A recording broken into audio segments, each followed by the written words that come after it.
Discovery of spiritual India के कार्यक्रम में आप सबका पुनः स्वागत है। महाराज जी, हमारी चर्चा हो रही थी कि एक मानव परफेक्ट मानव मनुष्य कैसे बन सकता है।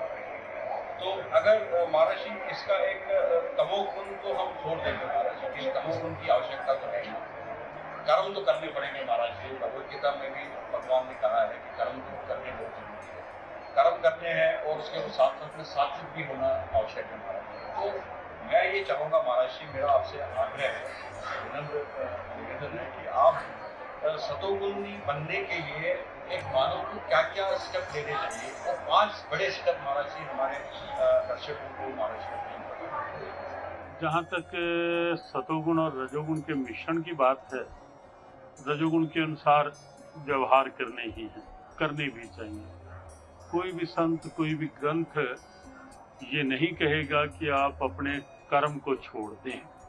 गीता ने तो बहुत स्पष्ट कहा, नाहि कश्चित क्षणमपि जातु तिष्ठत्य कर्म कृत। एक क्षण भी कर्म किए बिना मनुष्य रह नहीं सकता।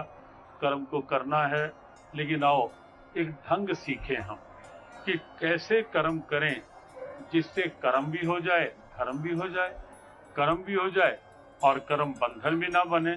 सांप हो और सांप डसे नहीं।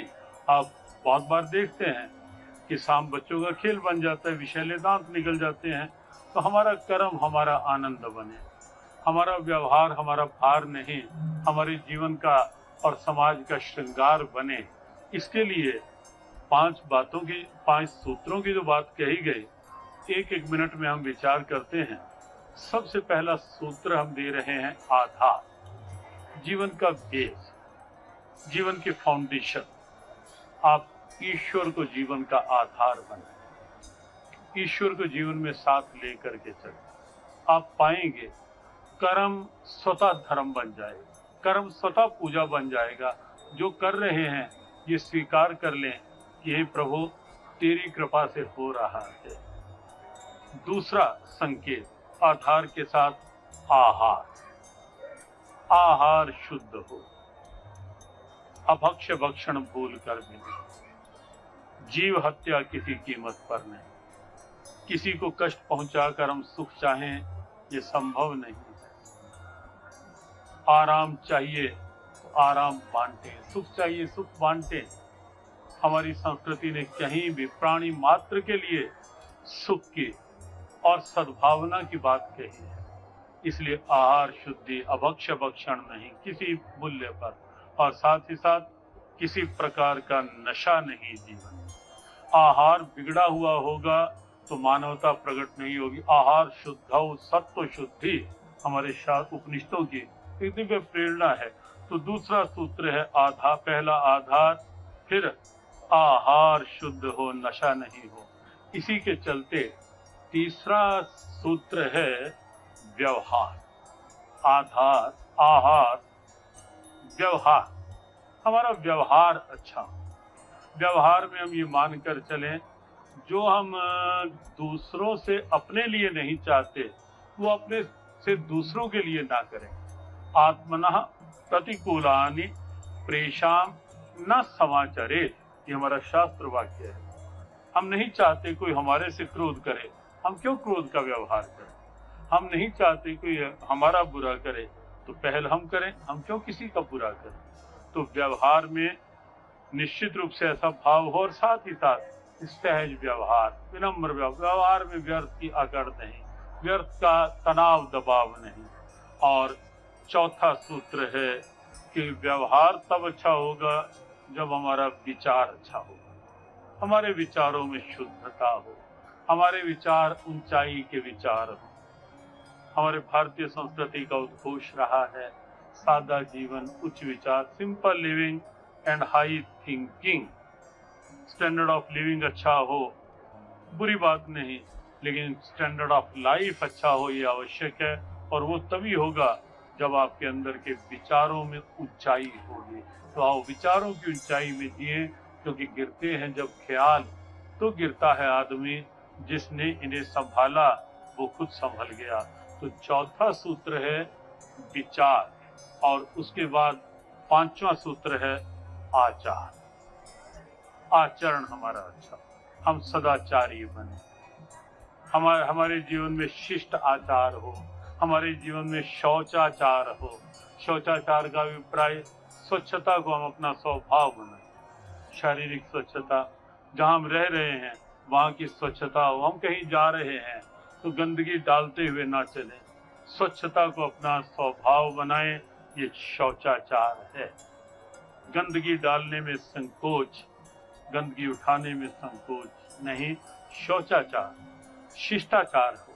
हमारे जीवन के शिष्ट आचार, कैसे किसी से बात करनी है, कैसे किसी से व्यवहार करना है, कैसे परिवार में रहना है, माता पिता के प्रति हमारा क्या कर्तव्य बनता है, मातृदेवो भव, पितृदेव भव, ये आचार्य देवो भव, ये हमारे आचार में आता है कि हम बड़े बुजुर्गों का सम्मान करें, उनकी प्रसन्नता का कारण बने, परेशानी का कारण उनकी नहीं बने। तो इस ढंग के ढेरों आचार हैं जो हमारे जीवन को अनुशासित बनाते हैं, हमारे जीवन को सभ्यता की श्रेणी में लाते हैं। जीवन अनुशासित हो, जीवन सभ्य जीवन हो तो निश्चित रूप से मानवता मुस्कुराएगी, मानवता प्रकट होगी और ईश्वरीय प्रसन्नता का लाभ मिलेगा। तो जो 5 सूत्र आपने कहे कि सत्व प्रकट हो और मानवता प्रकट हो, उसके लिए आधार, आहार, व्यवहार, विचार और आचार। बहुत बहुत धन्यवाद महाराज जी आपका। महाराज जी, ये 5 सूत्र तो बहुत ही अद्भुत और महान सूत्र है। साथ साथ में परमात्मा की प्राप्ति भी बहुत आवश्यक है एक मानव के लिए, क्योंकि जहाँ से वो आया है, जहाँ पर उनको वापस जाना है, पूरे सृष्टि जिनके इशारे पर पूरी चलती है महाराज। तो एक मानव को परमात्मा की प्राप्ति कैसे हो सकती है, उसमें क्या क्या स्टेप्स लेने चाहिए महाराज एक गृहस्थी को? वैसे हमने ये 5 सूत्र भी जो दिए, उसमें हमने पहले सूत्र में आधार लिया है। आधार ईश्वरीय भाव का हो। ईश्वरीय प्राप्ति निश्चित और निसंदेह जीव मात्र का लक्ष्य है, जीव कहीं भी है। और एक बात स्पष्ट कर दें कि ईश्वरीय प्राप्ति केवल किसी वर्ग विशेष का अधिकार नहीं। ईश्वरीय प्राप्ति गीता के अनुसार किसी वर्ण विशेष की बपौती नहीं। इसलिए गीता ने स्त्रियों वैश्या तथा शूद्रा तेपि यान्ति प्राम गतिम कहा कि अगर स्त्री वैश्य शूद्र ये सब भी मेरी शरण में आते हैं तो वो मेरी प्राप्ति कर सकते हैं। तो ईश्वर प्राप्ति पर मानव मात्र का अधिकार है, एक बात। ईश्वर प्राप्ति मानव मात्र का लक्ष्य है, दूसरी बात। ईश्वरीय प्राप्ति के बिना मनुष्य परम शांति को प्राप्त कर ही नहीं सकता, तीसरी बात। ईश्वरीय प्राप्ति के बिना लोक और परलोक बन ही नहीं सकता, ये बिल्कुल निश्चित बात। लेकिन ईश्वरीय प्राप्ति कैसे हो? देखो, कोई सन्यासी होगा वो कहीं एकांत में बैठ के अपनी वृत्ति ध्यान में लगा देगा। कोई ब्रह्मचारी होगा वो बिल्कुल अपना, क्योंकि उसका ब्रह्मचारी का कि जिसका आचरण ब्रह्म की ओर है तो उसका मुख्य कार्य ही यही है। लेकिन अधिकांश संख्या हमारे यहाँ गृहस्थ की है, और गृहस्थ वैसे भी हमारे यहाँ क्योंकि और तीनों आश्रमों का जनक भी माना गया है और पोषक भी माना गया है, भले ही ब्रह्मचारी, वानप्रस्थ और संन्यास आश्रम, तो गृहस्थ तीनों का पोषक भी माना गया है। तो इसलिए गृहस्थ कैसे भगवत प्राप्ति कर पाए, और गृहस्थ कहीं ये सोचकर निराश ना हो जाए कि भगवत प्राप्ति तो केवल संतों का ही, या मैं जा नहीं सकता, और ये सोचकर उसके मन में निराशा ही व्याप जाए कि मेरे लिए तो भगवत प्राप्ति संभविक, और प्राय ऐसा हो रहा है। इसलिए हम आपके प्रश्न की निश्चित सराहना करेंगे कि आपने एक अच्छा प्रश्न श्रोताओं के लिए दिया है। देखो, गृहस्थ आश्रम में जो बात है, सबसे पहली बात है कि हर गृहस्थी ईश्वरीय भाव को साथ लेके तो चले ही। ऐसा नहीं मान लिया जाए कि गृहस्थ आश्रम केवल मात्र संसार तक सिमटा हुआ आश्रम। ईश्वरीय भावों को आधार में ले, प्रातःकाल उठ करके कुछ देर के लिए एक नियम बनाए जहाँ सब परिवार के सदस्य एक साथ बैठें, अलग अलग रहते। उसके पश्चात अपने अपने कर्तव्य में, घर का प्रमुख है, व्यवसाय कर रहा है, तो उस व्यवसाय को ही वो ईश्वरीय पूजा बना के ईश्वरीय प्राप्ति कर सकता है। गीता ने स्वे कर्मण्य विरतः संसिद्धिम लभते नरः कहा, और स्व कर्मणा तम व्यर्च्य भी कहा कि मनुष्य अपने कर्म को पूजा बना सकता है, लेकिन कब? यतः प्रवृत्तिर्भूतानाम येन सर्वमिदं ततम्, ये साथ कहा कि जिससे सब प्राणियों की उत्पत्ति हुई है और जो सबको चला रहा है उसको साथ लेकर चले। और उसके लिए हम 2-3 सरल से प्रयोग बता रहे हैं। एक तो अहम नहीं जीवन में आएगा, मैं कर रहा हूं ये बात मन में नहीं, तेरी कृपा से हो रहा है। अहम जितना कम होता जाएगा जीवन में, उतना ईश्वर स्वतः निकट अनुभव होते जाए। सबसे बड़ी बाधा ईश्वर और जीव के बीच की है, वो है ये ईगो, मैं, अहम। और ईगो दूर करने का सरल सा साधन, मैं नहीं कर रहा, ईश्वरीय कृपा से सब हो रहा है।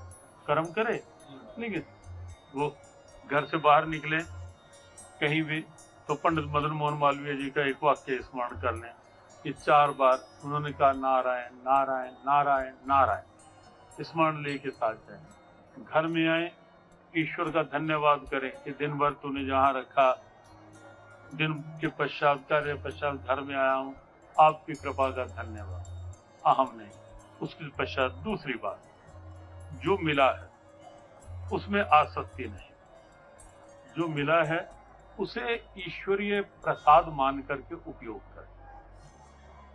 मकान है, दुकान है, सामान है, सम्मान है, प्रतिष्ठान है, परिवार है, व्यवहार है, व्यापार है, कोई रिश्तेदार है, या कुछ भी है, सब ईश्वरीय कृपा का प्रसाद है। और सच्चाई भी यही है, लाए नहीं थे, ले जाएंगे नहीं, यही मिला है, यही के लिए मिला है, जिससे मिला है गृहस्थ आश्रम में बस उसका स्मरण करके उपयोग करते रहे, बंधन नहीं होगा। और तीसरी बात,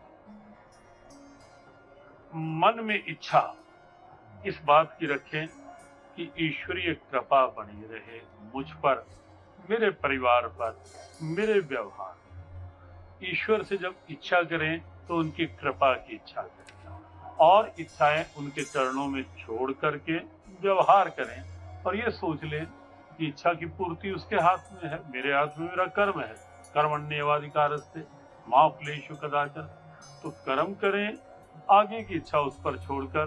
तो गीता के अनुसार अहंता, ममता और फल इच्छा, ये 3 जब जीवन से निकल के परिवार, व्यवहार, व्यापार का संचालन होगा तो ईश्वर स्वतः जीवन में पास अनुभव होगा।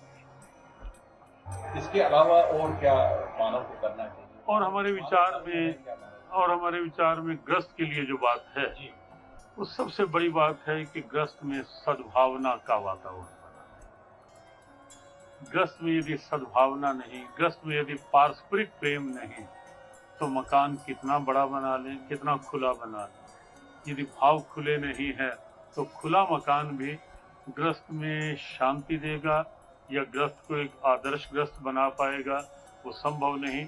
तो हमारी एक बात ये सभी श्रोताओं के लिए, सभी दर्शकों के लिए कि गृहस्थाश्रम में आप हैं तो प्रयास करें, छोटी छोटी बात गृहस्थ की महाभारत नहीं बने, छोटी छोटी बात घर में कलह नहीं बने, संयमी बने, सहनशीलता का गौरव बनाएं अपना, बड़े छोटों के प्रति स्नेह का भाव रखें, छोटे बड़ों के प्रति एक सम्मान का भाव रखें, और हो सके तो रात्रि में विश्राम से पहले हर गृहस्थ में एक परंपरा हो, एक बार एक साथ भोजन और थोड़ी देर के लिए एक साथ भजन हो।